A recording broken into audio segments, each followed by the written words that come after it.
Finally, Dragon Ball Super is back after a 1-week break, and we're picking up with some real momentum here as this Trunks Black Goku arc continues. We're talking Dragon Ball Super episode 53. Let's see if I can hit this Japanese title with the deep Japanese voice again. Alright, here we go. Buraku no shotai o abake. Iza daiju uchu no kaioshinkai. I love talking like that. Anyways, folks, that translates to reveal Black's true identity. Now to the Kaioshin realm of Universe 10. And finally, folks, we get to meet Zamasu, which, by the way, I just want to make a quick note here about Zamasu. The way they pronounce his name in Japanese is Zamasu. So, much like, for example, Torankusu, which is like the Japanese phonetic version of Trunks, I wouldn't be surprised if when Funimation dubs Dragon Ball Super, they call him Zamas. So you might see him called Zamas and not Zamasu. Either way, it's fine. It's not really a big deal. But as far as this episode goes, a lot of new characters here introduced and very interesting teases for the future, okay? So, the episode starts with Beerus, Whis, and Goku on their way to Universe 10. Of course, Goku's hungry. What a surprise. Whis talks about the martial arts ability of Zamasu, who is an apprentice Kaioshin. Now, I'm going to go into this a little bit more as this review goes on, but pretty much the way it appears to work is that Zamasu is an apprentice who's learning to be a Kaioshin, but he's not quite a Kaioshin. Now, this does somewhat contradict what Toriyama said a few years ago about how Kaioshin are born, but it's also a different universe, so maybe it's different there. Of course, in Universe 7, there are, 5 Kais, 5 Supreme Kais, but 4 of them were killed by Majin Buu. If you saw Dragon Ball Z, you remember this. I'm assuming in Universe 10 there is no Majin Buu and they're okay, but there's not enough evidence yet. But I'm thinking that's what's going on, that Zamasu's being trained. So, his master or whatever, the taller yellow Kaioshin, the older one, his name is Gowasu. Herms had actually leaked this on Twitter a few days ago. His name is Gowasu. It's from the Japanese, which actually has the same pun as Zamasu. So pretty much what happens is we cut to Zamasu and Gowasu, and they're drinking tea, and they're having a very interesting conversation about human beings. Great music here by Sumitomo. There are some new tunes in Dragon Ball Super that he's bringing in that I really like. So let me know down below how you feel about Sumitomo's soundtrack now. Those of you who didn't like his old songs, which I don't really blame you for because they were kind of meh, he's got some really good compositions in this Dragon Ball Super arc. He's got some really good ones for this Future Trunks arc. So they're talking about humans, and Zamasu wants to know, what's up with these humans? All they do is go to war, and they fight, and they're always beefing with each other, which is an interesting concept because it looks like humans in all universes, not just Universe 7, and especially Universe 6, where we know that in Universe 6, humans had a big civil war and fucked up the planet. It seems like human beings are always fighting, and they're always doing stupid stuff like getting into wars and stuff. I mean, just look at our world. This is Toriyama telling us, giving us a reflection of the world.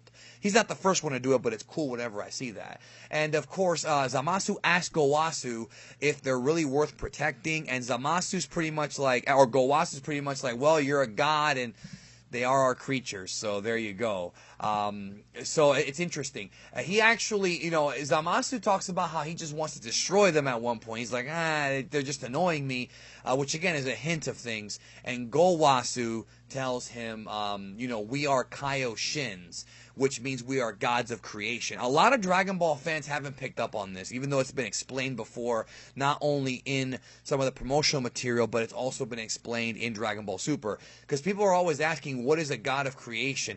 Okay, Beerus, Champa, those are gods of destruction. The gods of creations are the Kaioshin. The Kaioshin, the Kais, all the Kais, they create planets, they create worlds. That's what they do. They are the gods of creation. So he tells Zamasu, only gods of destruction get to destroy things. We just create things. So that's interesting. Once again, telling us. So Goku, Beerus, and Whis land on Universe 10. And of course, the Universe 10 Kai knows, Gowasu knows who Beerus is. Everybody knows who Beerus is, right? Black knows who Beerus is. So Gowasu introduces Zamasu as his pupil to Goku. And Goku's, of course, being very humble. He's, saying it's a pleasure to meet you, yada, yada, yada. And of course, Goku wants to fight him because Goku always wants to fight everybody. That's what Dragon Ball's about, right? When God of Destruction Beerus, Lord Beerus showed up, Goku wanted to fight him. Same thing here. So, Zamasu refers to Goku. Now, Herms was tweeting about this, and I want to real quick touch on this. He refers to Goku as a Ningen, which usually means human. So, in the Dragon Ball world, okay, I want you guys to understand this. When somebody's referred to as a human, it doesn't necessarily mean they're talking about human beings from Earth. For example, guys like the Ginyu Force, like Rikum, Birder, Jace, these guys are all human beings. They're Ningen, but they're not Earthlings. Earthlings are Chikujin.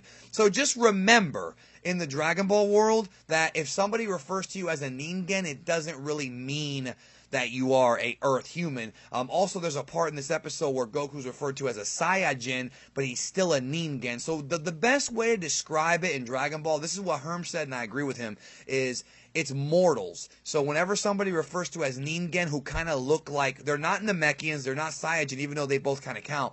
They have, 2 arms, 2 legs, a head. Those are mortals. So just remember that when we're talking about Goku being referred to as a human. Don't get confused, okay?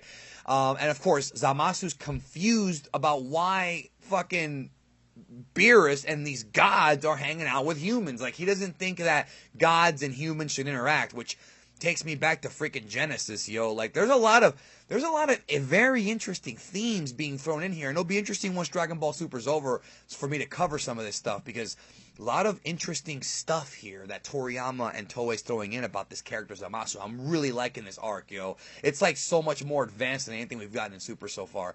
So, anyways, Whis tells the two Kais about Black and the fact that he has a Kaioshin time ring. Of course, the two Kais don't know anything about it, but they do wonder how the fuck did Black get his hands on a time ring.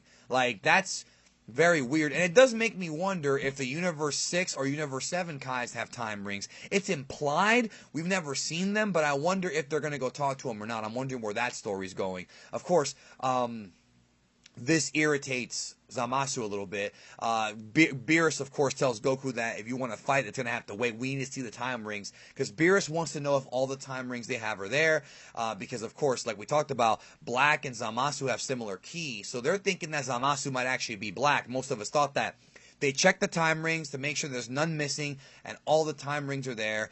Very interesting. So Goku, of course, wants that match with Zamasu, chasing him around.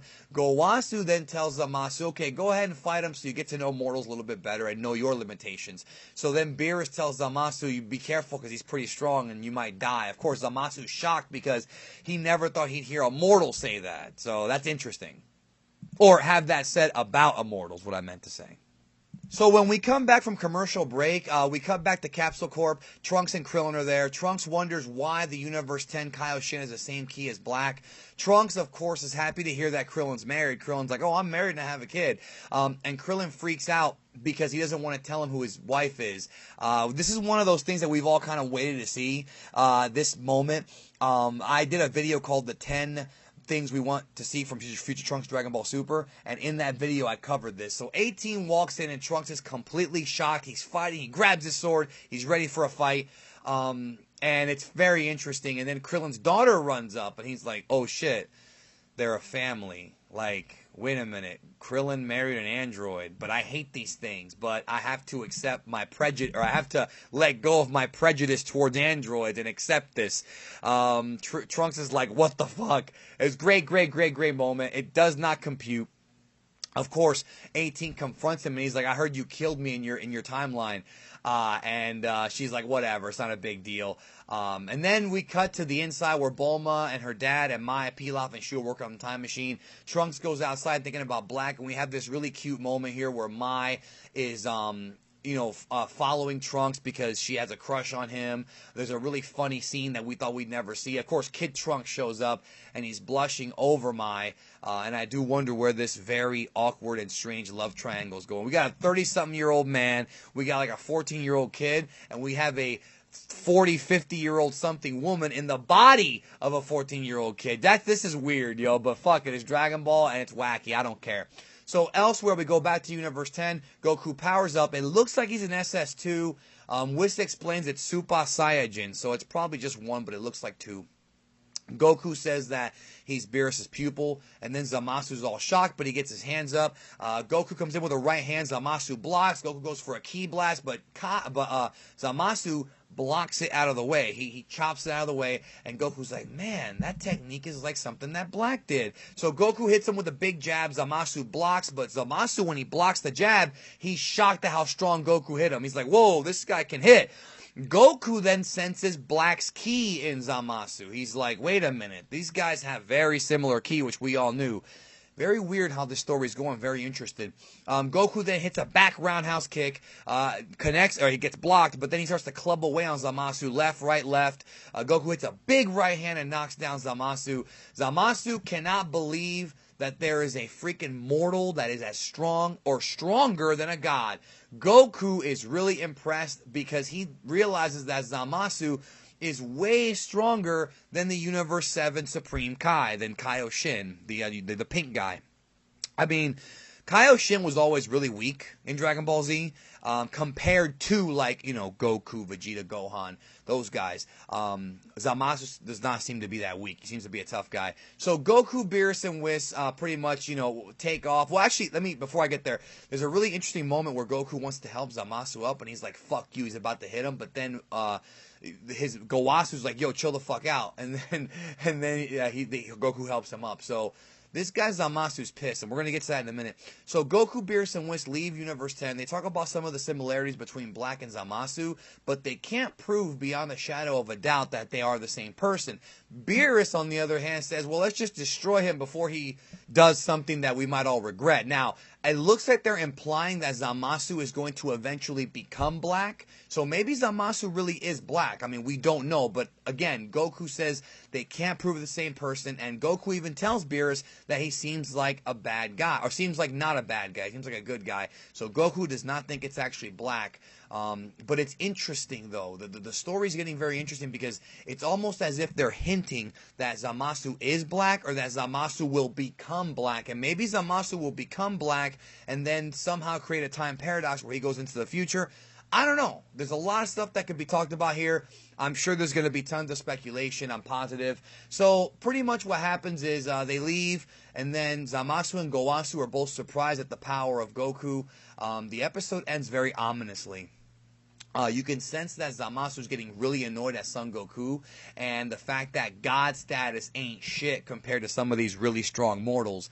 Zamasu says he does understand human beings now, and in the episode, Herms had a translate. I didn't hear this, so Herms got this for me. He said, Zamasu said, like I thought, humans are dangerous. Son Goku, you'll pay for this. So it looks like he has like a little beef with Goku. It's like, but why do you have a beef with Goku if all Goku did was just get strong? Like, what did Goku do wrong except get strong? Who knows? Next week, I'll be covering this more in my episode preview.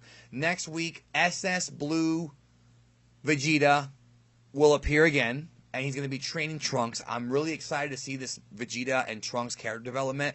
I always like their relationship, and because Vegeta's a lot softer now, it'll be a lot of fun to see how he reacts to Trunks, and really kind of is more of a caring father to his family and to his wife. So, very interesting. You know, he's just a better guy than he was back in the day. So it'll be cool to see him kind of try to really help Trunks. Also, Gowasu and Zamasu are going to be using those time rings to go explore and figure out what the fuck's going on. So, very interesting where this story's going. But, like I said before, guys, I did say we were not going to find out who Black is in this episode, and I was right. This was a bait and switch. I knew it. I said it in my episode preview. They're going to hold off on the actual true reveal until later on. So we might not know for another 2, 3, 4, 5 episodes. Who knows? But as of right now, they are hinting that Zamasu might be Goku Black, or he might become Goku Black, or he might be involved in the creation of Goku Black, but we have no confirmation about whether he is yet. They will reveal it at some point. So, thank you for checking out the review. Subscribe to the channel. I got a video I want you guys to check out called Did Dragon Ball Super Ruin Gohan? Lots of Gohan fans are mad. I got a video. I want you guys to watch that video. And I think I broke it down really, really good. Did all my homework on Dragon Ball, so you should like that video a lot. Subscribe if you haven't. Share this review out. help the channel out. I'm almost at 100,000, but if you're going to subscribe to my channel, make sure you watch the videos. I work hard, and I think you guys will really enjoy the videos. And if there's a video topic you want me to do, definitely send that over on my social media, and I'll definitely consider it, because I'm here to kind of entertain you guys and you know, talk about Dragon Ball, because we're all fans, and maybe educate. There might be something that you don't know. I'll try to find out for you from the Japanese and, of course, from my resources. So thank you again. Have a great weekend. Catch you guys down the road.